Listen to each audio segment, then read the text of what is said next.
Before the 6 steps of RMF begin, there is one essential step that often gets overlooked: preparation. Prepare the organization. This foundational phase sets the stage for the entire RMF process.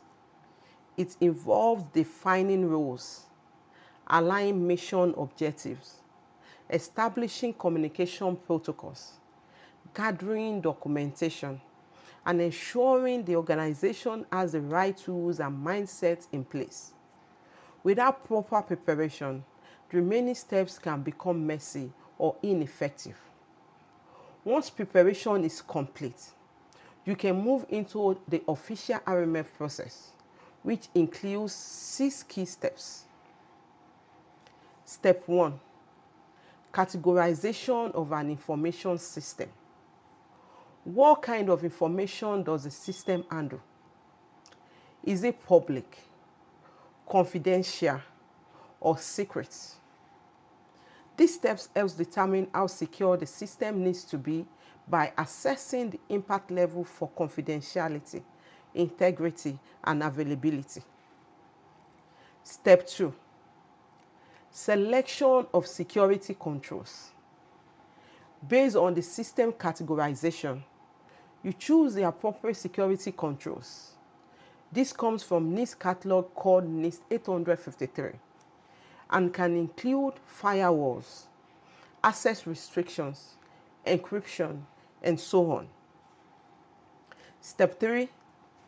Implementation of security controls. The selected controls are then put into action. This is where the technical team configures systems, tools, and procedures to apply the protection. Step 4. Assessing the implemented security controls. A third party or independent assessor evaluates the implementation. Are the controls working? Are there any weaknesses or vulnerabilities? So step 5. Authorization of the information system. A senior official, the authorizing official, reviews all assessment results. They make a risk-based decision. Can the system be approved to operate? Or are changes needed first? Step 6. Continuous monitoring of the security controls. After authorization, security doesn't stop.